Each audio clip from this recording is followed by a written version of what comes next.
ਮਿੰਟੂ ਜੀ, ਦਿੱਲੀ ਦੇ ਵਿੱਚ ਮਹਿਲਾ ਕਮਿਸ਼ਨ ਦੀ ਚੇਅਰਪਰਸਨ ਉਹਨਾਂ ਨੂੰ ਵੀ ਸੜਕ ਤੇ ਘੜੀਸਿਆ ਗਿਆ ਜੀ। ਬੀਤੇ ਦਿਨੀ ਇਸ ਤਰ੍ਹਾਂ ਦੀ ਬੜੀ ਮੰਦਭਾਗੀ ਘਟਨਾ ਪਹਿਲਾਂ ਵੀ ਵਾਪਰੀ ਸੀ, ਇਹ ਦੁਬਾਰਾ ਤੋਂ ਅਜਿਹਾ ਕਾਰਾ ਹੋਇਆ ਤੇ ਇਹਦੇ ਬਾਰੇ ਕੀ ਅਪਡੇਟ ਹੈ ਜੀ? ਉਹਨਾਂ ਦਾ ਹਾਲ ਚਾਲ ਕੀ ਹੈ ਹੁਣ? ਨਹੀਂ, ਹਾਲ ਦਰੁਸਤ ਹੈ ਜੀ, ਸਭ ਕੁਝ ਠੀਕ ਠਾਕ ਆ। ਉਹਨਾਂ ਦਾ ਕਹਿਣਾ ਇਹ ਸੀਗਾ ਕਿ ਮੈਂ ਲਾਅ ਐਂਡ ਆਰਡਰ ਦੀ ਸਥਿਤੀ ਚੈੱਕ ਕਰਨ ਗਈ ਸੀਗੀ, ਤਾਂ ਜਦੋਂ ਮੈਂ ਖਲੋਤੀ ਸੀ ਕੋਈ ਕਾਰ ਚਾਲਕ ਜਿਹੜਾ ਆਇਆ, ਪਹਿਲਾਂ ਬੈਠਣ ਲਈ ਕਿਹਾ, ਫਿਰ ਉਸਨੇ ਗੰਦੇ ਇਸ਼ਾਰੇ ਕੀਤੇ, ਫਿਰ ਯੂ ਟਰਨ ਮਾਰ ਕੇ ਫਿਰ ਵਾਪਸ ਆ ਗਿਆ। ਤੇ ਜਦੋਂ ਮੈਂ ਉਹਨੂੰ ਫੜਨ ਦਾ ਯਤਨ ਕੀਤਾ, ਉਸਨੇ ਸ਼ੀਸ਼ਾ ਜਿਹੜਾ ਸੀ ਉਹ ਤਾਂ ਚੜਾ ਲਿਆ, ਜਿਹਦੇ ਕਰਕੇ ਮੇਰਾ ਹੱਥ ਵਿੱਚ ਫਸ ਗਿਆ ਤੇ ਤਕਰੀਬਨ 10-15 ਮੀਟਰ ਉਹ ਮੈਨੂੰ ਘੜੀਸ ਕੇ ਲੈ ਗਿਆ। ਇਸੇ ਦਰਮਿਆਨ ਜਿਹੜੀ ਮੇਰੀ ਟੀਮ ਸੀਗੀ ਉਹਦੇ ਕੁਝ ਮੈਂਬਰਾਂ ਨੇ ਸ਼ੋਰ ਛੱਪਾ ਕੀਤਾ, ਉਸ ਤੋਂ ਬਾਅਦ ਉਹ ਛੱਡ ਕੇ ਭੱਜ ਵਗਿਆ। ਵੇਖੋ, ਇੱਕ ਤੇ ਹੁੰਦੀ ਹੈ ਰਾਜਨੀਤਿਕ ਗੱਲ ਕਿ ਇੱਕ ਦੂਜੇ ਨੂੰ ਇਸ ਤਰ੍ਹਾਂ, ਤੁਹਾਨੂੰ ਪਤਾ ਹੀ ਹੈ ਕਿ ਇੰਡੀਆ ਦੀ ਪੋਲਿਟਿਕਸ ਦੇ ਵਿੱਚ ਨੁਕਰੇ ਲਾਉਣ ਵਾਸਤੇ ਜਾਂ ਇੱਕ ਦੂਜੇ ਨੂੰ ਕਿਤੇ ਨਾ ਕਿਤੇ ਠਿੱਬੀ ਪਾਉਣ ਵਾਸਤੇ ਸਾਰਾ ਕੁਝ ਕੀਤਾ ਜਾਂਦਾ ਹੈ। ਪਰ ਅਸਲ ਦੇ ਵਿੱਚ ਕੀ ਹੈ ਕਿ ਵਾਕਿਆ ਹੋਇਆ ਕਿਉਂਕਿ ਬਾਅਦ ਦੇ ਵਿੱਚ ਦਿੱਲੀ ਪੁਲਿਸ ਨੇ ਉਕਤ ਸ਼ਖਸ ਨੂੰ, ਜਿਹੜਾ ਕਿ ਇਹ ਜਿਹਾ ਘਿਨਾਉਣਾ ਕੰਮ ਕਹਿ ਲਓ, ਗੰਦਾ ਕੰਮ ਕਰ ਰਿਹਾ ਸੀਗਾ, ਤਾਂ ਉਹਨੂੰ ਅਰੈਸਟ ਵੀ ਕਰ ਲਿਆ ਗਿਆ। ਉਹਦੀ ਇਹਨਾਂ ਨੇ ਪਛਾਣ ਵੀ ਜਿਹੜੀ ਜਨਤਕ ਕਰ ਦਿੱਤੀ ਹੈ ਕਿ ਦਰਅਸਲ ਇਹ ਆਦਮੀ ਜਿਹੜਾ ਸੀਗਾ ਸ਼ਰਾਬ ਦੇ ਨਸ਼ੇ ਦੇ ਵਿੱਚ ਟੁੰਨ ਸੀਗਾ। ਤਾਂ ਤੁਸੀਂ ਹਿਸਾਬ ਲਾ ਲਓ ਕਿ ਇਹ ਟਾਈਮ ਵੀ ਉਹੀ ਟਾਈਮ ਸੀਗਾ ਜਿਹੜਾ ਉਸ ਹਾਦਸੇ ਦਾ ਟਾਈਮ ਸੀ, ਤਕਰੀਬਨ ਉਹੀ ਸਵੇਰ ਦਾ ਪਾਰ 3-4 ਦਾ ਟਾਈਮ।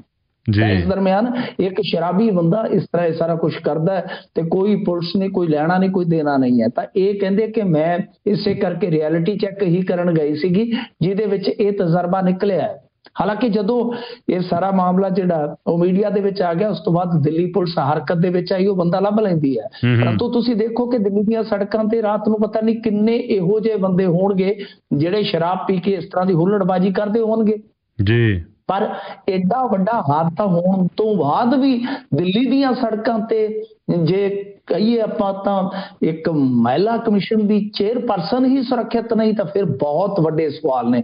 ਉਹ ਵੀ ਉੱਥੇ ਸਵਾਲ ਨੇ ਜਿੱਥੇ ਆਪਾਂ ਕਹਿ ਰਹੇ ਹਾਂ ਕਿ ਇੰਡੀਆ ਦੀ ਰਾਜਧਾਨੀ ਹੈ ਦਿੱਲੀ, ਦਿੱਲੀ ਹੈ ਦਿਲ ਵਾਲੋਂ ਕੀ। ਇੱਥੇ ਤੇ ਲੱਗਦਾ ਕਿ ਬਹੁਤ ਕੁਝ ਗੜਬੜ ਹੈ। ਮਿੰਟੂ ਜੀ, ਜਿਹੜੇ ਗੈਂਗਸਟਰ ਨੇ ਲੱਖਾ ਸਿਧਾਣਾ ਤੇ ਹਮਲਾ ਕੀਤਾ ਸੀ, ਉਹਦੀ ਮੌਤ ਹੋ ਗਈ ਹੈ ਜੀ ਗੈਂਗਸਟਰ ਦੀ? ਹਾਂਜੀ, ਦੇਖੋ, ਇਹ ਹਮਲਾ ਜਿਹੜਾ ਹੁਣ ਨਹੀਂ ਹੋਇਆ, ਹਮਲਾ ਬਹੁਤ ਪੁਰਾਣਾ ਸੀਗਾ। ਹਾਂਜੀ, ਪੁਰਾਣੀ ਖਬਰ ਹੈ। ਦਰਅਸਲ ਕੀ ਹੈ, ਹਾਂਜੀ, ਇਹ ਹਮਲਾ ਜਿਹੜਾ ਸੀਗਾ 2013 ਚ ਹੋਇਆ। ਉਦੋਂ ਸ਼ਾਇਦ ਲੱਖਾ ਸਿਧਾਣਾ ਜਿਹੜਾ ਉਹ ਨਾ ਤਾਂ ਸਮਾਜ ਸੇਵੀ ਸੀ, ਨਾ ਹੀ ਇੰਨਾ ਵੱਡਾ ਉਹ ਮੀਡੀਆ ਦੇ ਵਿੱਚ ਨਾਮ ਸੀਗਾ। ਲੱਖਾ ਸਿਧਾਣਾ ਤੇ ਜਿਹੜਾ ਇਹ ਹਮਲਾ ਹੋਇਆ ਸੀਗਾ, ਉਸ ਟਾਈਮ ਵਿੱਕੀ ਗੌਂਡਰ, ਇਹ ਪ੍ਰੇਮ ਲਾਹੌਰੀਆ ਇਤਿਆਦੀ ਜਿਹੜੇ ਸੀਗੇ ਜਿਉਂਦੇ, ਗੁਰਪ੍ਰੀਤ ਸੇਖੋਂ, ਇਹਨਾਂ ਦਾ ਉਸ ਟਾਈਮ ਬਹੁਤ ਵੱਡਾ ਗੈਂਗ ਸੀਗਾ। ਉਸ ਵੇਲੇ ਇਹਨਾਂ ਨੇ ਹਮਲਾ ਕੀਤਾ ਸੀਗਾ 2013 ਦੇ ਵਿੱਚ, ਜਿਹਦੇ ਚ ਜੱਸਾ ਨਾਂ ਦੇ ਵਿਅਕਤੀ ਦੀ ਮੌਤ ਹੋ ਗਈ ਸੀ, ਲੱਖਾ ਸਿਧਾਣਾ ਬਚ ਗਿਆ ਸੀਗਾ ਜੀ। ਤਾਂ ਇਹ ਬੇਸਿਕਲੀ ਉਸ ਕੇਸ ਦੇ ਨਾਲ ਜੁੜਿਆ ਬੰਦਾ ਤੀਰਥ ਢਿੱਲੋਂ। ਇਹ ਜੇ ਤੁਸੀਂ ਦੇਖੋਗੇ ਤਾਂ ਹੁਣ ਤਾਂ ਚਲੋ ਨਾਂ ਵੱਖਰੇ ਵੱਖਰੇ ਆਉਂਦੇ, ਕਿਉਂਕਿ ਇਹਨਾਂ ਦੀ ਉਮਰ ਬਹੁਤ ਥੋੜੀ ਹੁੰਦੀ ਹੈ ਗਰੁੱਪਾਂ ਦੀ ਜਾਂ ਇਹ ਸਾਰੀਆਂ ਕਹਾਣੀਆਂ ਦੀ। ਜੇ ਆਪਾਂ ਇੱਕ ਸਿੱਟੇ ਵਜੋਂ ਕਹਾਣੀ ਦੇਖੀਏ ਤਾਂ ਉਹੀ ਨਿਕਲਦੀ ਹੈ ਕਿ ਉਮਰ ਬਹੁਤ ਥੋੜੀ ਹੁੰਦੀ ਹੈ। ਤਾਂ ਕਿਸੇ ਸਮੇਂ ਇਹਨਾਂ ਦਾ ਨਾਂ ਸੀਗਾ, ਯਾਨੀ ਪੰਜਾਬ ਦੀ ਸੈਕੰਡ ਜਨਰੇਸ਼ਨ ਜਿਹੜੀ ਗੈਂਗਸਟਰਾਂ ਦੀ, ਉਹਦੇ ਵਿੱਚ ਇਹ ਪ੍ਰਮੁੱਖ ਨਾਮ ਸਨ। ਗੁਰਪ੍ਰੀਤ ਸੇਖੋਂ ਹੋਇਆ, ਵਿੱਕੀ ਗੌਂਡਰ ਹੋਇਆ, ਜੋਧਾ ਕੋਠਾ ਗੁਰੂ, ਇਹ ਤਕਰੀਬਨ ਜ਼ਿਆਦਾਤਰ ਮਰ ਚੁੱਕੇ ਨੇ। ਜੈਪਾਲ ਦਾ ਇਹ ਸਾਥੀ ਸੀਗਾ। ਦਰਅਸਲ ਕੀ ਹੈ ਕਿ ਫਰੀਦਕੋਟ ਦੇ ਲਾਗੇ ਪਿੰਡ ਹੈ ਢਿਲਵਾਂ, ਉੱਥੋਂ ਇਹਨੇ 10ਵੀਂ 12ਵੀਂ ਕੀਤੀ। ਛੋਟੀ ਉਮਰ ਦੇ ਵਿੱਚ ਹੀ ਆਪਦੇ ਭਣਵਈਏ ਦਾ ਕਤਲ ਕਰ ਦਿੱਤਾ ਸੀਗਾ। ਉਸ ਤੋਂ ਬਾਅਦ ਫਿਰ ਇਹ ਜੁਰਮ ਦੀ ਦੁਨੀਆ 'ਚ ਬਹੁਤ ਅੱਗੇ ਨਿਕਲ ਗਿਆ। ਸੁੱਖਾ ਕਾਲਮਾ ਮਰਡਰ ਦੇ ਵਿੱਚ ਵੀ ਇਹਦਾ ਨਾਮ ਸੀਗਾ। ਫਿਰ ਇਸ ਤੋਂ ਇਲਾਵਾ ਰੌਕੀ ਫਾਜ਼ਿਲਕਾ ਦੇ ਕਤਲ ਦੇ ਵਿੱਚ ਵੀ ਇਸਦਾ ਨਾਮ ਸੀਗਾ। ਤੀਰਥ 2018 ਚ ਚੰਡੀਗੜ੍ਹ ਲੁਧਿਆਣਾ ਹਾਈਵੇ ਤੋਂ ਫੜਿਆ ਜਾਂਦਾ। ਉਸ ਤੋਂ ਬਾਅਦ ਇਹ ਜੇਲ੍ਹ ਦੇ ਵਿੱਚ ਸੀ ਤਾਂ ਇਹਨੂੰ ਬ੍ਰੇਨ ਹੈਮਰੇਜ ਹੋਇਆ। ਉਸ ਤੋਂ ਬਾਅਦ ਹਸਪਤਾਲ ਖੜਿਆ ਗਿਆ, ਜਿੱਥੇ ਕੁਝ ਦਿਨ ਜਿੰਦਾ ਰਹਿਣ ਤੋਂ ਬਾਅਦ ਅੱਜ ਆਖਰੇ ਇਹ ਦਮ ਤੋੜ ਗਿਆ ਜੀ। ਮਿੰਟੂ ਜੀ, ਜਿਹੜਾ ਜ਼ੀਰੇ ਮੋਰਚਾ ਲੱਗਾ ਹੋਇਆ ਸੀ ਤੇ ਉਤੋਂ ਮੋਰਚੇ ਦੀ ਜਿੱਤ ਦੀ ਗੱਲ ਤੁਸੀਂ ਬੀਤੇ ਦਿਨੀ ਸਾਂਝੀ ਕੀਤੀ ਆ, ਬਹੁਤ ਵੱਡੀ ਖਬਰ ਬਣੀ ਕਿ ਕਿਵੇਂ ਉੱਥੋਂ ਜਿਹੜੀ ਸ਼ਰਾਬ ਦੀ ਫੈਕਟਰੀ ਸੀ ਉਹ ਬੰਦ ਕਰਨ ਦੇ ਹੁਕਮ ਸਰਕਾਰ ਨੇ ਦਿੱਤੇ। ਪਰ ਜ਼ੀਰਾ ਮੋਰਚਾ ਹੁਣ ਮੋਰਚਾ ਕੀ ਖਤਮ ਹੋ ਰਿਹਾ ਜਾਂ ਨਹੀਂ? ਕਿਉਂਕਿ ਇਸ ਬਾਰੇ ਇੰਜ ਪ੍ਰਤੀਤ ਹੋ ਰਿਹਾ ਵੀ ਸਰਕਾਰ ਨੂੰ ਮੋਰਚੇ ਨੇ ਮਨਾ ਕਰ ਦਿੱਤਾ ਵੀ ਅਸੀਂ ਅਜੇ ਵੀ ਉੱਥੇ ਬੈਠੇ ਰਹਾਂਗੇ। ਇਹਦੇ ਬਾਰੇ ਕੀ ਅਪਡੇਟ ਹੈ ਜੀ? ਉਹ ਕਹਿੰਦੇ ਕਿ ਬਿਲਕੁਲ ਇੰਚ ਨਹੀਂ ਡੋਲਣਾ, ਅਸੀਂ ਇੰਚ ਨਹੀਂ ਹਿੱਲਣਾ ਇੱਥੋਂ, ਅਸੀਂ ਇੱਥੇ ਹੀ ਰਹਾਂਗੇ। ਉਦੋਂ ਤੱਕ ਰਹਾਂਗੇ ਕਿ ਜਦੋਂ ਤੱਕ ਤੁਸੀਂ ਇਹ ਸਾਰਾ ਕੰਮ ਲਿਖਤੀ ਪੱਤਰੀ ਨਹੀਂ ਕਰਦੇ, ਕਿਉਂਕਿ ਦੇਖੋ ਇਹ ਸਾਰੇ ਹੁਕਮ ਜਿਹੜੇ ਹੋਏ ਸਨ ਮੂੰਹ ਜ਼ਬਾਨੀ ਹੋਏ ਸਨ, ਐਲਾਨ ਹੋਏ ਸਨ ਮੂੰਹ ਜ਼ਬਾਨੀ ਹੋਏ ਸਨ। ਤੇ ਜਿਹੜਾ ਮੋਰਚਾ ਹੈ ਉਹਨਾਂ ਨੇ ਅੱਜ ਆਪਣੀ ਮੀਟਿੰਗ ਕੀਤੀ, ਲੰਮੀ ਚੌੜੀ ਮੀਟਿੰਗ ਹੋਈ, ਉਸ ਤੋਂ ਬਾਅਦ ਉਹਨਾਂ ਨੇ ਫੈਸਲਾ ਸੁਣਾ ਦਿੱਤਾ ਕਿ ਵੇਖੋ ਇੱਕ ਤੇ ਇਹ ਆ ਕਿ ਜਿਹੜੇ ਦਰਜ ਮੁਕੱਦਮੇ ਆ ਇਹਨਾਂ ਨੇ ਮੁਕੱਦਮੇ ਦਰਜ ਕੀਤੇ ਨੇ ਨਾ ਵਿਜੇ ਜੀ ਬਹੁਤ ਸਾਰੇ ਲੋਕਾਂ ਤੇ, ਅਣਪਛਾਤਿਆਂ ਤੇ ਵੀ ਜੀ। ਅਣਪਛਾਤੇ ਤੇ ਚਲੋ ਆਪਣੀ ਸਾਈਡ ਹੀ ਆ, ਉਹ ਤਾਂ ਹੈਗੇ ਹੀ ਹੈਗੇ, ਆਪਣੇ ਦੂਸਰੇ ਪਾਸੇ ਨੇ। ਜਿਵੇਂ ਗੁਰਚਰਨ ਨੂਰਪੁਰ ਇੱਥੇ ਵਾਤਾਵਰਨ ਪ੍ਰੇਮੀ ਵੀ ਆ, ਬਹੁਤ ਵੱਡੇ ਲੇਖਕ ਨੇ, ਉਹਨਾਂ ਤੇ ਵੀ ਮੁਕੱਦਮਾ ਦਰਜ ਹੋ ਗਿਆ ਸੀਗਾ। ਸੋ ਇਸ ਕਰਕੇ ਬਹੁਤ ਆਗੂਆਂ ਤੇ ਮੁਕੱਦਮੇ ਦਰਜ ਹੋ, ਕਹਿੰਦੇ ਆ ਕਿ ਮੁਕੱਦਮੇ ਦਰਜ ਜਿਹੜੇ ਹੋਏ ਨੇ ਵਾਪਸ ਲੈ ਲਓ। ਦੂਜਾ ਇਹ ਆ ਕਿ ਜੋ ਨੁਕਸਾਨ ਹੋਇਆ, ਜਾਨੀ ਨੁਕਸਾਨ ਹੋਇਆ, ਉਹਦਾ ਮੁਆਵਜ਼ਾ ਵੀ ਦੇਵੋ। ਜੋ ਲੋਕ ਬਿਮਾਰ ਹੋਏ ਨੇ ਉਹਦਾ ਮੁਆਵਜ਼ਾ ਵੀ ਮਿਲਣਾ ਚਾਹੀਦਾ। ਮਤਲਬ ਕਿ ਗੱਲ ਇਹੋ ਆ ਕਿ ਪੰਗਾ ਫਿਰ ਉੱਥੇ ਦਾ ਉੱਥੇ ਆ। ਇੱਕ ਤੇ ਇਹ ਆ ਕਿ ਤੁਸੀਂ ਕਿਸ ਤਰ੍ਹਾਂ ਇਹਨੂੰ ਬੰਦ ਕਰਵਾਓਗੇ, ਉਹਦਾ ਕੋਈ ਹੁਣ ਤੱਕ ਲਿਖਤੀ ਪੱਤਰੀ ਤੁਸੀਂ ਕੋਈ ਖਾਕਾ ਨਹੀਂ ਉਹ ਲਿਖਿਆ, ਉਹ ਖਾਕਾ ਅਜੇ ਤੱਕ ਆਇਆ ਹੀ ਨਹੀਂ ਹੈ। ਜਦੋਂ ਤੱਕ ਕੋਈ ਨੋਟੀਫਿਕੇਸ਼ਨ ਜਾਰੀ ਨਹੀਂ ਕਰੋਗੇ, ਮੂੰਹ ਜ਼ਬਾਨੀ ਤਾਂ ਦੇਖੋ ਇੱਕ ਵਾਰੀ ਨਾ ਇੱਕ ਹਾਈ ਕੋਰਟ ਦੇ ਵਿੱਚ ਚਲੇ ਗਏ ਸੱਜਣ, ਕਹਿੰਦਾ ਜੀ ਕਿ ਅਮਰਿੰਦਰ ਸਿੰਘ ਨੇ ਆਖਿਆ ਜੀ ਕਿ ਮੈਂ ਆਪ ਭਰਤੀ ਖੋਲੂੰਗਾ, ਭਰਤੀ ਖੋਲੀ ਨਹੀਂ। ਹਾਈ ਕੋਰਟ ਵਾਲਿਆਂ ਨੇ ਕਿਹਾ ਸੱਜਣ ਜੀ ਨਿਕਲ ਜਾਓ ਇੱਥੋਂ ਬਹਿ ਬਹਿ ਕੇ। ਇਹ ਤੇ ਲੀਡਰ ਬਹੁਤ ਕੁਝ ਕਹਿੰਦੇ ਨੇ ਜੀ, ਕਹਿਣ ਦੇ ਨਾਲ ਕੁਝ ਨਹੀਂ ਹੁੰਦਾ। ਤੁਸੀਂ ਇਹ ਦਿਖਾਓ ਕਿ ਉਹਨਾਂ ਨੇ ਕੋਈ ਨੋਟੀਫਿਕੇਸ਼ਨ ਜਾਰੀ ਕੀਤਾ, ਫਿਰ ਆਪਾਂ ਕਰਦੇ ਹਾਂ ਗੱਲ। ਤਾਂ ਹਿਸਾਬ ਲਾ ਲਓ ਕਿ ਇਹਨਾਂ ਦੇ ਮੂੰਹ ਜ਼ਬਾਨੀ ਬੋਲਾਂ ਨੂੰ ਤੇ ਕੋਰਟਾਂ ਵੀ ਕਹਿੰਦੀਆਂ ਕਿ ਨਾ ਲਵੋ, ਸੀਰੀਅਸਲੀ ਨਾ ਲਓ। ਤਾਂ ਹੁਣ ਜਿਹੜੇ ਸੰਘਰਸ਼ਸ਼ੀਲ ਹੈ, ਜਿਨ੍ਹਾਂ ਦੀਆਂ ਦਾੜੀਆਂ ਬੱਗੀਆਂ ਹੋ ਗਈਆਂ ਸੰਘਰਸ਼ਾਂ ਦੇ ਵਿੱਚ, ਉਹ ਕਿਵੇਂ ਇਤਬਾਰ ਕਰ ਲੈਣਗੇ ਇਹਨਾਂ ਦਾ? ਔਰ ਦੂਜੀ ਗੱਲ ਇਹ ਆ ਵਿਜੇ ਜੀ, ਆਪਾਂ ਨੂੰ ਵੀ ਪਤਾ ਹੈ ਕਿ ਜਦੋਂ ਮਾਮਲਾ ਕੋਰਟ ਦੇ ਵਿੱਚ ਹੈ, ਤੁਸੀਂ ਉਹਦੇ ਤੇ ਫੈਸਲਾ ਇਸ ਤਰ੍ਹਾਂ ਕਿਵੇਂ ਲੈ ਸਕਦੇ ਹੋ? ਸਭ ਤੋਂ ਵੱਡੀ ਗੱਲ ਹੈ ਕਿ ਤੁਸੀਂ ਉਹ ਤਾਂ ਕਲੀਨ ਚਿੱਟਾਂ ਦੇ ਰੱਖੀਆਂ ਨੇ ਉਹਨਾਂ ਨੂੰ। ਫਿਰ ਸਭ ਤੋਂ ਵੱਡੀ ਗੱਲ ਇਹ ਆ ਕਿ ਐਥਨੋਲ ਬਣਾਉਣ ਵਾਸਤੇ ਪਰਮਿਸ਼ਨ ਜਿਹੜੀ ਉਹ ਤੁਹਾਡੇ ਡਿਪਾਰਟਮੈਂਟ ਨੇ ਦੇ ਰੱਖੀ ਹੈ, ਐਕਸਾਈਜ਼ ਡਿਪਾਰਟਮੈਂਟ ਨੇ। ਕੀ ਉਹਨਾਂ ਨੇ ਐਨਓਸੀ ਰੱਦ ਕੀਤੀ ਹੈ ਜਦੋਂ ਕੁਝ ਹੋਇਆ ਹੀ ਨਹੀਂ ਹੈ? ਤਾਂ ਫਿਰ ਉਹ ਕਿਸ ਪੱਖ ਤੋਂ ਕਾਨੂੰਨੀ ਤੌਰ ਤੇ ਇਹ ਜਿਹੜਾ ਦਾਅਵਾ ਮਜ਼ਬੂਤ ਮੰਨਿਆ ਜਾਏਗਾ ਜਾਂ 100% ਸੱਚ ਮੰਨਿਆ ਜਾਏਗਾ ਕਿ ਸਾਰਾ ਕੁਝ ਹੋ ਜਾਏਗਾ? ਸੋ ਇਸ ਕਰਕੇ ਕਿਤੇ ਨਾ ਕਿਤੇ ਬੇਇਤਬਾਰੀ ਦਾ ਮਾਹੌਲ ਹੈਗਾ ਆ।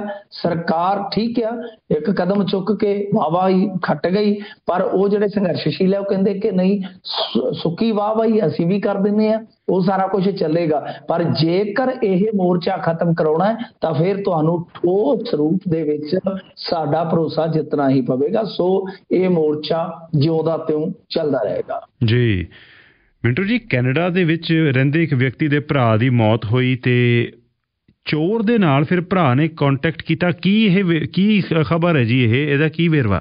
ਦੇਖੋ, ਬੀਤੇ ਦਿਨੀ ਸਮਰਾਲਾ ਦੇ ਵਿੱਚ ਇੱਕ ਐਕਸੀਡੈਂਟ ਹੁੰਦਾ, ਉਸ ਦੇ ਵਿੱਚ ਕਾਰ ਜਿਹੜੀ ਨੁਕਸਾਨੀ ਜਾਂਦੀ ਹੈ। ਕਾਰ ਦੇ ਵਿੱਚ ਫਸੇ ਵਿਅਕਤੀ ਦੀ ਹੈਲਪ ਕਰਨ ਦੀ ਥਾਂ ਤੇ ਕੋਈ ਵਿਅਕਤੀ ਉਕਤ ਬੰਦੇ ਦਾ ਜੋ ਹਾਦਸਾਗ੍ਰਸਤ ਕਾਰ ਦੇ ਵਿੱਚ ਫਸਿਆ ਹੋਇਆ ਸੀ ਉਹਦਾ ਮੋਬਾਈਲ ਚੁੱਕ ਕੇ ਲੈ ਜਾਂਦਾ ਹੈ। ਬੰਦਾ ਨਹੀਂ ਬਚਿਆ, ਅਨਫੋਰਚੂਨੇਟਲੀ ਉਹ ਚੱਲ ਵਸਿਆ। ਉਸ ਤੋਂ ਬਾਅਦ ਕੈਨੇਡਾ ਰਹਿੰਦੇ ਉਹਨਾਂ ਦੇ ਭਰਾਤਾ ਨੇ ਇੱਕ ਭਾਵਪੂਰਕ, ਜਿੱਦਾਂ ਕਹਿ ਲਈਏ ਕਿ ਬੜੀ ਜਜ਼ਬਾਤੀ ਜੀ ਨਾ ਪੋਸਟ ਪਾਈ ਕਿ ਵੇਖੋ ਇਹ ਜਿਹੜਾ ਮੋਬਾਈਲ ਆ ਉਹਦਾ ਵੇਚੋਗੇ ਤਾਂ 5-10 ਹਜ਼ਾਰ ਦਾ ਵਿਕੇਗਾ। 10 ਹਜ਼ਾਰ ਦਾ ਮੋਬਾਈਲ ਵੇਚ ਕੇ ਤੁਸੀਂ ਕੀ ਲੈਣਾ? ਅਸੀਂ 51,000 ਰੁਪਈਆ ਦੇ ਦਾਂਗੇ। ਤੇ ਦੂਸਰੀ ਗੱਲ ਇਹ ਆ ਕਿ ਕਿਸੇ ਵੀ ਕਿਸਮ ਦੀ ਕੋਈ ਰਿਪੋਰਟ ਨਹੀਂ ਕਰਾਂਗੇ ਤੁਹਾਡੀ, ਤਾਂ ਕਿਰਪਾ ਕਰਕੇ ਇਹ ਮੋਬਾਈਲ ਜਿਹੜਾ ਸਾਨੂੰ ਸਾਡਾ ਦੇ ਦਿਓ। ਕਾਰਨ ਕਿ 2 ਦਿਨ ਪਹਿਲਾਂ ਹੀ ਬੱਚਿਆਂ ਨੇ ਗਿਫਟ ਕੀਤਾ ਸੀ ਆਪਣੇ ਪਿਤਾ ਨੂੰ, ਯਾਨੀ ਉਹ ਮੋਬਾਈਲ ਉਹਨਾਂ ਵਾਸਤੇ ਬਹੁਤ ਵੱਡੀ ਯਾਦ ਬਣ ਜਾਏਗਾ ਜੀ ਜੀ। ਤਾਂ ਤੁਸੀਂ ਦੇਖੋ ਕਿ ਭਰਾ ਦਾ ਹੁਣ ਕਿੰਨਾ ਦੁੱਖ ਹੁੰਦਾ ਹੈ, ਬੱਚਿਆਂ ਦਾ ਚਲੋ ਉਹ ਤਾਂ ਸਾਰਾ ਕੁਝ ਹੈ ਹੀ ਹੈ। ਤਾਂ ਇੱਧਰ ਦੂਸਰੇ ਪਾਸੇ ਮਨੁੱਖਤਾ ਵੀ ਵੇਖ ਲਓ ਸਾਡੀ। ਅਸੀਂ ਸੇਵਾ ਨੂੰ ਰੋਂਦੇ ਸਾਂ, ਇੱਥੇ ਬੰਦੇ ਮਰਦੇ ਪਏ, ਹੁਣ ਤਾਂ ਅਗਲੇ ਮੋਬਾਈਲ ਨੂੰ ਪੈਣ ਡਏ ਨੇ ਜੀ। ਹੱਦ ਹੋ ਗਈ ਆ। ਇਹ ਤਾਂ ਖਬਰਾਂ ਆਉਂਦੀਆਂ ਹੁੰਦੀਆਂ ਸਨ ਕਿ ਫਲਾਣੀ ਥਾਂ ਤੇ ਕਾਰ ਹੀ ਜਿਹੜੀ ਹੈ ਉਹ ਇੱਟਾਂ ਤੇ ਕਰ ਗਏ। ਇੱਥੇ ਤੇ ਮੈਨੂੰ ਲੱਗਦਾ ਕਿ ਜ਼ਮੀਰ ਹੀ ਬੰਦਿਆਂ ਦੀ ਇੱਟਾਂ ਤੇ ਹੋਈ ਪਈ ਆ, ਜੱਕਾਂ ਤੇ ਹੋਈ ਪਈ ਆ। ਕੋਈ ਹਾਲ ਨਹੀਂ ਹੈਗਾ ਕਿ ਬੰਦਾ ਤੇ ਕੱਢੋ ਯਾਰ। ਇੰਨਾ ਕੁ ਤਾਂ ਸ਼ਾਇਦ ਸਰਦਾ ਪੁੱਜਦਾ ਬੰਦਾ ਤੁਹਾਨੂੰ ਨਾਮ ਹੀ ਦੇ ਦਿੰਦਾ ਯਾਰ, ਬੰਦਾ ਬਚੇ ਜਾਂ ਨਾ ਬਚੇ, ਕਿ ਤੂੰ ਕੋਸ਼ਿਸ਼ ਤੇ ਕੀਤੀ ਹੈ ਨਾ ਜੀ। ਖੈਰ ਆਪੋ ਆਪਣੀ ਥਾਂ ਤੇ ਲੋਕ ਜਿਹੜੇ ਆ ਉਹ ਆਪੋ ਆਪਣੇ ਕਰਮ ਕਰਦੇ ਆ। ਸਾਡੇ ਇੱਥੇ ਮੰਦੇ ਵੀ ਬਹੁਤ ਨੇ, ਸਾਡੇ ਇੱਥੇ ਚੰਗੇ ਵੀ ਬਹੁਤ ਨੇ। ਖੈਰ ਜਿਹੜੇ ਇਸ ਤਰ੍ਹਾਂ ਦੇ ਬਦਨਾਮੀ ਦਾ ਸਬੱਬ ਬਣਦੇ ਆ, ਪਰ ਹੋ ਸਕਦਾ ਕਿਸੇ ਦੀ ਜ਼ਮੀਰ ਜਿਹੜੀ ਆ ਉਹ ਲਾਰਾ ਦੇਵੇ, ਉਸ ਬੰਦੇ ਨੂੰ ਥੋੜਾ ਜਿਹਾ ਕਿਤੇ ਨਾ ਕਿਤੇ ਹਲੂਣਾ ਦੇਵੇ ਕਿ ਨਹੀਂ ਯਾਰ ਜੋ ਕੀਤਾ ਗਲਤ ਕੀਤਾ ਹੈ। ਤੇ ਉਹ ਮੋਬਾਈਲ ਜਿਹੜਾ ਬੱਚਿਆਂ ਤੱਕ ਪਹੁੰਚ ਜਾਵੇ। ਪਰ ਇਸ ਪੋਸਟ ਨੂੰ ਉਹਨਾਂ ਨੇ ਕਿਹਾ ਸੀਗਾ, ਪੰਜਾਬੀ ਮੀਡੀਆ ਨੂੰ ਅਪੀਲ ਕੀਤੀ ਕਿ ਇਹਨੂੰ ਵੱਧ ਤੋਂ ਵੱਧ ਸਰਕੂਲੇਟ ਕੀਤਾ ਜਾਵੇ, ਤਾਂ ਬਹੁਤ ਸਾਰੇ ਪੱਤਰਕਾਰਾਂ ਨੇ ਇਸ ਪੋਸਟ ਤੋਂ ਬਾਅਦ ਫਿਰ ਖਬਰ ਕੀਤੀ ਹੈ ਇਹਦੇ ਤੇ। ਜੀ ਮਿੰਟੂ ਜੀ, ਆਮ ਆਦਮੀ ਪਾਰਟੀ ਦੇ ਲਈ ਵਿਧਾਇਕ ਨੇ ਕਹਿੰਦੇ ਉਹਨਾਂ ਦੀ ਗੱਲ ਨਹੀਂ ਸੁਣਦੇ ਅਫਸਰ। ਗੱਲ ਤੇ ਇਹੀ ਹੈ ਕਿ ਵਿਧਾਇਕਾਂ ਨੂੰ ਲਾਂਭਾ ਲੋਕਾਂ ਦਾ ਕਿ ਤੁਸੀਂ ਸਾਡੀ ਸੁਣਦੇ ਜੇ, ਵਿਧਾਇਕ ਅੱਗੋਂ ਕਹਿ ਦਿੰਦੇ ਆ ਕਿ ਸਾਡੀ ਅਫਸਰ ਨਹੀਂ ਸੁਣਦੇ, ਅਫਸਰ ਕਹਿੰਦੇ ਕਿ ਸਾਡੀ ਭਗਵੰਤ ਮਾਨ ਨਹੀਂ ਸੁਣਦਾ, ਦੇਖੋ ਸਾਡੇ ਨਾਲ ਕੀ ਕਰਦੇ ਆ, ਫਿਰ ਸੁਣਦਾ ਕੌਣ ਆ? ਤਾਂ ਖੈਰ ਫਿਰ ਉਹ ਰਾਹੁਲ ਗਾਂਧੀ ਸੱਚਾ ਹੀ ਕਹਿ ਗਿਆ, ਕਹਿੰਦਾ ਇਹ ਆਰਸੀ ਵਾਲਾ ਕੰਮ ਬੰਦ ਕਰੋ। ਅਸੀਂ ਆਖਿਆ ਪਤਾ ਨਹੀਂ ਆਰਸੀ ਕੀ ਆ? ਉਹ ਕਹਿੰਦਾ ਨਹੀਂ ਰਿਮੋਟ ਕੰਟਰੋਲ, ਗਲਤ ਨਹੀਂ ਸਮਝਣਾ, ਮਤਲਬ ਕਿ ਆਪਾਂ ਸਮਝ ਲੈਂਦੇ ਆਰਸੀ ਰਾਘਵ ਚੱਡਾ, ਕਹਿੰਦਾ ਨਹੀਂ ਰਿਮੋਟ ਕੰਟਰੋਲ ਤੇ ਚੱਲਣਾ ਬੰਦ ਕਰੋ। ਤਾਂ ਖੈਰ ਦੇਖੋ ਇਹ ਮਾਮਲਾ ਅੱਗੇ ਵੀ ਆਇਆ ਸੀਗਾ, ਜਿਵੇਂ 15 ਅਗਸਤ ਗੁਜ਼ਰੀ ਸੀਗੀ, ਉਦੋਂ ਵੀ ਕਿਹਾ ਗਿਆ ਕਿ ਪ੍ਰੋਟੋਕਾਲ ਦੇ ਮੁਤਾਬਕ ਅਫਸਰਾਂ ਨੇ ਤਵੱਜੋ ਨਹੀਂ ਦਿੱਤੀ, ਫਿਰ ਉਹਨਾਂ ਨੂੰ ਤਲਬ ਵੀ ਕੀਤਾ ਗਿਆ ਸੀ, ਕੁਝ ਜ਼ਿਲ੍ਹਿਆਂ ਦੇ ਡੀਸੀ ਜਿਹੜੇ ਉਹ ਸੱਦੇ ਗਏ ਸਨ। ਕਿਉਂਕਿ ਦੇਖੋ ਇੱਕ ਚੀਜ਼ ਨੋਟ ਕਰਿਓ ਕਿ ਜਿੱਦਾਂ ਹਰੇਕ ਇੰਡੀਅਨ ਦੇ ਫੰਡਾਮੈਂਟਲ ਰਾਈਟਸ ਹੁੰਦੇ ਨੇ, ਆਪਾਂ ਸੁਣਿਆ ਨਾ ਬਚਪਨ ਤੋਂ ਸੁਣਦੇ ਆਏ, ਬੁਨਿਆਦੀ ਅਧਿਕਾਰ ਜਿਹੜੇ ਹੁੰਦੇ ਨੇ, ਇੱਕ ਤਾਂ ਉਹ ਬੰਦੇ ਤੇ ਜਿਹੜੇ ਹੁੰਦੇ ਆ ਉਹ ਠੀਕ ਆ, ਉਹ ਆਪਣੀ ਥਾਂ ਤੇ ਨੇ, ਪਰ ਇਸ ਤੋਂ ਇਲਾਵਾ ਜੇ ਕੋਈ ਬੰਦਾ ਮੈਂਬਰ ਪਾਰਲੀਮੈਂਟ ਬਣ ਜਾਂਦਾ ਹੈ ਜਾਂ ਉਹ ਵਿਧਾਨ ਸਭਾ ਦਾ ਮੈਂਬਰ ਬਣ ਜਾਂਦਾ ਤਾਂ ਉਹਦੇ ਵਿਸ਼ੇਸ਼ ਅਧਿਕਾਰ ਹੋ ਜਾਂਦੇ ਨੇ। ਮਿਸਾਲ ਦੇ ਦਿੰਦਾ, ਤੁਹਾਨੂੰ ਯਾਦ ਹੋਏਗਾ ਕਿ ਮਨਪ੍ਰੀਤ ਬਾਦਲ ਕਦੇ ਵੀ ਆਪਣੇ ਸ਼ਰੀਕੇ ਬਾਰੇ ਨਹੀਂ ਸਨ ਬੋਲੇ, ਯਾਦ ਹੈ ਨਾ? ਪਰ ਇੱਕ ਵਾਰੀ ਸਦਨ ਚ ਉਹਨਾਂ ਨੇ ਜਲੇਬੀਆਂ ਤੱਕ ਦੀ ਗੱਲ ਕਰ ਦਿੱਤੀ ਸੀ ਜੀ, ਵੀ ਜਲੇਬੀਆਂ ਵੀ ਤਾਈ ਜੀ ਦੇ ਭੋਗ ਤੇ ਐਸਜੀਪੀਸੀ ਵਾਲੇ ਲੈ ਕੇ ਆਏ ਸਨ। ਤਾਂ ਕਹਿਣ ਦਾ ਮਤਲਬ ਇਹ ਹੈ ਕਿ ਸਦਨ ਦੇ ਵਿੱਚ ਜੋ ਸ਼ਬਦ ਬੋਲਿਆ ਗਿਆ ਉਹਦੇ ਤੇ ਕੋਈ ਕਾਰਵਾਈ ਨਹੀਂ ਹੁੰਦੀ। ਤਾਂ ਹੀ ਤੁਸੀਂ ਦੇਖਿਆ ਹੋਣਾ ਨਾ ਕਿ ਅਰਵਿੰਦ ਕੇਜਰੀਵਾਲ ਵਿਸ਼ੇਸ਼ ਇਜਲਾਸ ਸੱਦ ਲੈਂਦਾ ਜਦ ਹੀ ਨਾਲ ਦੀ ਨਾਲ, ਚਾਹੇ ਉਹ ਨਰਿੰਦਰ ਮੋਦੀ ਨਾਲ ਜੁੜੀ ਇੱਕ ਔਰਤ ਦੀ ਉਹ ਕਹਾਣੀ ਸੀਗੀ ਤਾਂ ਉਹ ਸੁਣਾਈ ਗਈ ਸੀਗੀ ਸਦਨ ਦੇ ਵਿੱਚ, ਤੇ ਚਾਹੇ ਆ ਪਿਛਲੇ ਦਿਨੀ ਐਲਜੀ ਦੇ ਨਿਸ਼ਾਨੇ ਲਾਉਣੇ ਸੀਗੇ, ਗੱਲ ਤਾਂ ਉਹ ਪ੍ਰੈਸ ਕਾਨਫਰੰਸ ਵੀ ਕਰ ਸਕਦੇ ਸੀ, ਪਰ ਜੇ ਪੀਸੀ ਚ ਕਰਦੇ ਤਾਂ ਫਸ ਜਾਂਦੇ। ਹੁਣ ਇਦਾਂ ਹੀ ਇਹ ਮੈਂ ਮਿਸਾਲ ਦੇ ਰਿਹਾ ਕਿ ਇਹਨਾਂ ਦੇ ਵਿਸ਼ੇਸ਼ ਅਧਿਕਾਰ ਹੁੰਦੇ ਨੇ।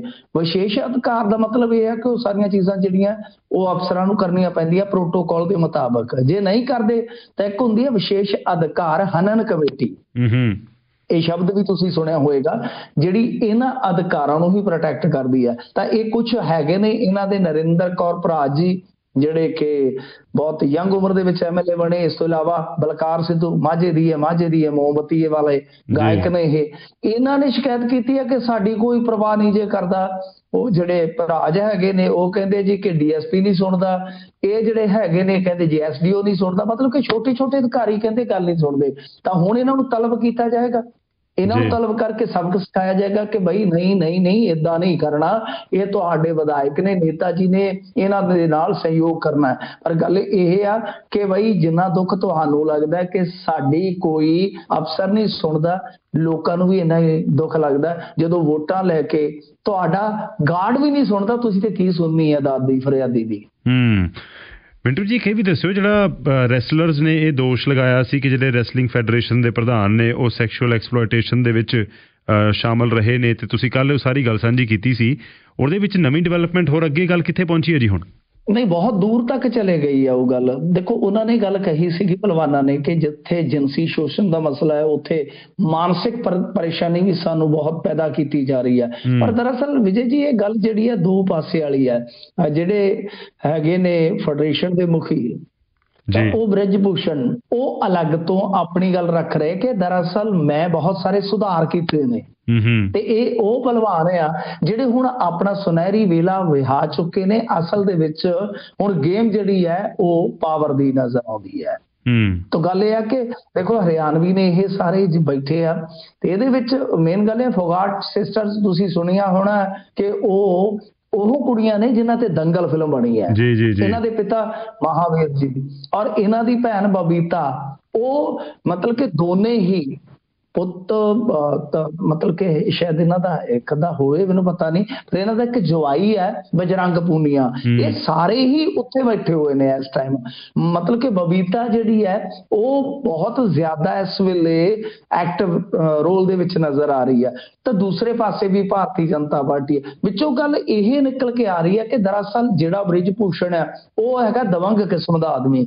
ਉਹ ਸਾਰਾ ਕੁਝ ਖਿੱਚ ਖਿਚਾ ਕੇ ਲੈ ਗਿਆ ਲਖਨਊ, ਮਤਲਬ ਕਿ ਉੱਥੇ ਪਾਵਰ ਸੈਂਟਰ ਬਣ ਗਿਆ। ਜਿਹੜੇ ਹਰਿਆਣੇ ਵਾਲੇ ਆ ਕਿਤੇ ਨਾ ਕਿਤੇ ਇਹ ਹੁਣ ਇਲੈਕਸ਼ਨ ਫੇਰ ਆ ਰਿਹਾ, ਇਹ ਚਾਹੁੰਦੇ ਆ ਕਿ ਇਹ ਬੰਦਾ ਸਾਈਡ ਲਾਈਨ ਹੋਵੇ। ਇਹ ਵੀ ਇੱਕ ਇਸ ਮਾਮਲੇ ਦੇ ਵਿੱਚ ਨੁਕਤਾ ਨਿਕਲ ਕੇ ਆ ਰਿਹਾ। ਹਾਲਾਂਕਿ ਦੇਖੋ ਜਿਹੜੇ ਸ਼ੋਸ਼ਣ ਦੇ ਦੋਸ਼ ਹੁੰਦੇ ਵਿਜੇ ਜੀ, ਉਹਨਾਂ ਦੋਸ਼ਾਂ ਨੂੰ ਤੇ ਆਪਾਂ ਰੱਦ ਕਰ ਨਹੀਂ ਸਕਦੇ। ਉਹਨਾਂ ਦੋਸ਼ਾਂ ਨੂੰ ਤਾਂ ਹਮੇਸ਼ਾ ਕਿਤੇ ਨਾ ਕਿਤੇ ਤਵੱਜੋ ਦੇਣੀ ਪਵੇਗੀ ਕਿ ਉਹਨਾਂ ਦੀ ਜਾਂਚ ਪੜਤਾਲ ਹੋਣੀ ਚਾਹੀਦੀ ਹੈ। ਪਰ ਅਸਲ ਦੇ ਵਿੱਚ ਇੱਕ ਸਾਈਡ ਤੋਂ ਕਹਾਣੀ ਇਹ ਵੀ ਨਿਕਲ ਰਹੀ ਹੈ, ਇਨਸਾਈਡ ਸਟੋਰੀ ਇਹ ਵੀ ਹੈ ਕਿ ਪਾਵਰ ਦਾ ਵੀ ਕਿਤੇ ਨਾ ਕਿਤੇ ਇਹਦੇ ਵਿੱਚ ਥੋੜਾ ਬਹੁਤਾ ਲਿੰਕ ਹੈਗਾ ਆ, ਜਿੰਨੀ ਕੋ ਕਹਾਣੀ ਅੱਗੇ ਵੱਧਦੀ ਆ। ਤਾਂ ਬਹਰਹਾਲ ਤਾਜ਼ਾ ਸੂਰਤ-ਏ-ਹਾਲ ਇਹ ਆ ਕਿ ਇਹਨਾਂ ਨੇ ਅੱਜ ਵੀ ਧਰਨਾ ਜਾਰੀ ਰੱਖਿਆ, ਕਾਲ ਕੀਤੀ ਸੀ, ਪਹਿਲਵਾਨ ਹੋਰ ਵੀ ਜੁੜੇ ਆ। ਤਾਂ ਹੁਣ ਜਦੋਂ ਮੈਂ ਤੁਹਾਡੇ ਨਾਲ ਜੁੜਨ ਲੱਗਾ ਸਾਂ, ਠੀਕ ਉਹ ਤੋਂ ਕੁਝ ਕੁ ਮਿੰਟ ਪਹਿਲਾਂ ਇਹ ਖਬਰ ਫਲੈਸ਼ ਹੋਈ ਸੀ ਕਿ ਹੁਣ ਕੇਂਦਰੀ ਖੇਡ ਮੰਤਰੀ ਦੇ ਘਰੇ ਇਹਨਾਂ ਨੂੰ ਬੁਲਾਇਆ ਗਿਆ ਹੈ। ਤਾਂ ਉਹਦੇ ਵਿੱਚ ਵੀ ਮੈਂ ਜਿਵੇਂ ਤੁਹਾਨੂੰ ਕਿਹਾ ਕਿ ਜਿਹੜੀ ਬਬੀਤਾ ਭਾਰਤੀ ਜਨਤਾ ਪਾਰਟੀ ਜੁਆਇਨ ਕਰ ਗਈ ਸੀਗੀ, ਉਸ ਬਬੀਤਾ ਨੇ ਹੀ ਇੱਕ ਰੋਲ ਅਦਾ ਕੀਤਾ। ਉਹ ਸਾਰਾ ਕੁਝ ਹੁਣ ਕਰ ਰਹੀ ਆ। ਇਹ ਮਾਮਲਾ ਹੁਣ ਦੇਖਦੇ ਆ ਕਿਸ ਪਾਸੇ ਲੱਗਦਾ, ਪਰ ਇਹਨਾਂ ਨੇ ਮੰਗ ਰੱਖ ਦਿੱਤੀ ਹੈ ਕਿ ਸਾਨੂੰ ਫੈਡਰੇਸ਼ਨ ਹੀ ਨਵੀਂ ਚਾਹੀਦੀ ਹੈ। ਤਾਂ ਤੁਸੀਂ ਇੱਥੋਂ ਦੇਖ ਸਕਦੇ ਹੋ ਕਿ ਅਸਲ ਦੇ ਵਿੱਚ ਰੌਲਾ ਜਿਹੜਾ ਉਹ ਟੱਕਦਾ ਹੀ ਹੈ ਕਿਤੇ ਨਾ ਕਿਤੇ। ਜੀ ਮਿੰਟੂ ਜੀ, ਵਿਸ਼ਵ ਹਾਕੀ ਵਰਲਡ ਕੱਪ ਚੱਲਦਾ ਪਿਆ ਜੀ, ਤੇ ਉਹਦੇ ਵਿੱਚ ਭਾਰਤ ਦਾ ਮੁਕਾਬਲਾ ਸੀ ਵੇਲਜ਼ ਦੇ ਨਾਲ। ਭਾਰਤ ਨੇ ਜਿੱਤ ਤੇ ਦਰਜ ਕਰ ਲਈ ਹੈ, ਪਰ ਅੱਗੇ ਦਾ ਰਾਹ ਅੱਗੇ ਪ੍ਰੋਸੀਡ ਕਰਨ ਦਾ ਟੂਰਨਾਮੈਂਟ ਦੇ ਵਿੱਚ ਉਹ ਕਿਹੋ ਜਿਹਾ ਭਾਰਤ ਦੀ ਟੀਮ ਵਾਸਤੇ? ਦੇਖੋ ਬੜਾ ਅਹਿਮ ਮੌਕੇ ਤੇ 2 ਗੋਲਾਂ ਦਾ ਜਿਹੜਾ ਗਿਫਟ ਦਿੱਤਾ ਹੈ ਨਾ ਆਕਾਸ਼ਦੀਪ ਨੇ, ਉਹਦੇ ਕਰਕੇ ਇਹ ਜਿੱਤ ਕੇ 4-2 ਦੇ ਨਾਲ। ਨਹੀਂ ਤਾਂ 2-2 ਦੀ ਬਰਾਬਰੀ ਤੇ ਵੇਲਸ ਨੇ ਆ ਕੇ ਇਹਨਾਂ ਦੇ ਪੈਰਾਂ 'ਚ ਅੱਗ ਮਚਾ ਦਿੱਤੀ ਸੀ ਕਿ ਬਣ ਕੀ ਗਿਆ। ਇੰਡੀਆ ਦੇ ਮੁਕਾਬਲੇ ਵੇਲਸ ਦੀ ਟੀਮ ਕੁਛ ਵੀ ਨਹੀਂ ਹੈ।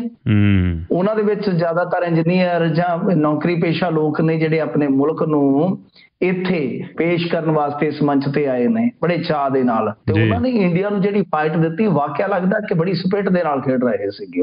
ਬਹੁਤ ਵਧੀਆ, ਖਾਸ ਤੌਰ ਤੇ ਤੀਜਾ ਕੁਆਟਰ ਤਾਂ ਉਹਨਾਂ ਨੇ ਬਹੁਤ ਜ਼ਬਰਦਸਤ ਮੇਲਾ ਲੁੱਟ ਲਿਆ। ਪਰ ਅਖੀਰ ਦੇ ਵਿੱਚ ਆਕਾਸ਼ਦੀਪ ਦੇ 2 ਫੀਲਡ ਗੋਲ ਬੜੇ ਜ਼ਬਰਦਸਤ ਗੋਲ ਸਨ। ਪਰ ਮੈਨੂੰ ਇਹ ਲੱਗਦਾ ਇਸ ਪੱਧਰ ਦੀ ਹਾਕੀ ਨੂੰ ਵੇਖ ਕੇ, ਇੱਕ ਹਾਕੀ ਪ੍ਰੇਮੀ ਦੇ ਨਾਤੇ ਜੇ ਮੈਂ ਕਹਾਂ ਕਿ ਇਹ ਇੰਡੀਆ ਦੀ ਟੀਮ ਵਰਲਡ ਕੱਪ ਜਿੱਤਣ ਦੇ ਕਾਬਲ ਹੀ ਹੈ ਨਹੀਂ। ਇਹਨੂੰ ਸੁਧਾਰ ਕਰਨਾ ਪਏਗਾ ਅੱਜ ਵਾਲੀ ਟੀਮ। ਕਿ ਤੁਸੀਂ ਇੰਨੇ ਪੈਨਲਟੀ ਕਾਰਨਰ ਵੇਸਟ ਕਰ ਦਿੱਤੇ। ਤੁਹਾਡਾ ਹਰਮਨਪ੍ਰੀਤ ਬਿਲਕੁਲ ਜਿਹੜਾ ਦੁਨੀਆ ਦਾ ਇਸ ਟਾਈਮ ਬੈਸਟ ਡਰੈਗ ਫਲਿਕਰਾਂ ਚੋਂ ਇੱਕ ਆ, ਉਹ ਨਿਸ਼ਾਨਾ ਹੀ ਨਹੀਂ ਲਾ ਪਾ ਰਿਹਾ। ਅਖੀਰ ਦੇ ਵਿੱਚ ਇੱਕ ਪੈਨਲਟੀ ਕਾਰਨਰ ਲਾਇਆ, ਉਹ ਵੀ ਗੋਲ ਖਾਲੀ, ਜਦੋਂ ਉਹਨਾਂ ਦਾ ਗੋਲਚੀ ਜਿਹੜਾ ਬਾਹਰ ਬੈਠਾ ਸੀਗਾ। ਤਾਂ ਉਹ ਜਿਹੜਾ ਮਾਮਲਾ ਹੈ ਨਾ, ਉਹ ਇੰਡੀਆ ਨੂੰ ਬਹੁਤ ਜਲਦੀ ਸੁਧਾਰਨਾ ਪਵੇਗਾ। ਨਹੀਂ ਤਾਂ ਇਸ ਪੱਧਰ ਦੀ ਹਾਕੀ ਖੇਡ ਕੇ ਵੇਲਸ ਵਰਗੀ ਟੀਮ ਤੁਹਾਨੂੰ ਇੰਨੀ ਜ਼ਬਰਦਸਤ ਟੱਕਰ ਦੇ ਜਾਵੇ, ਇੰਗਲੈਂਡ ਦੇ ਨਾਲ ਤੁਸੀਂ ਬਰਾਬਰ ਰਹੋ, ਤਾਂ ਜੇ ਤੁਸੀਂ ਇਹ ਕਹੋ ਕਿ ਅਸੀਂ ਇਸ ਤਰ੍ਹਾਂ ਦੀ ਖੇਡ ਨਾਲ ਵਰਲਡ ਕੱਪ ਜਿੱਤ ਜਾਵਾਂਗੇ, ਨਹੀਂ। ਆਸਟ੍ਰੇਲੀਆ ਧੋ ਦੇਗਾ ਤੁਹਾਨੂੰ, ਨੀਦਰਲੈਂਡ ਤੁਹਾਨੂੰ ਬਿਲਕੁਲ ਚਬਾ ਜਾਏਗਾ।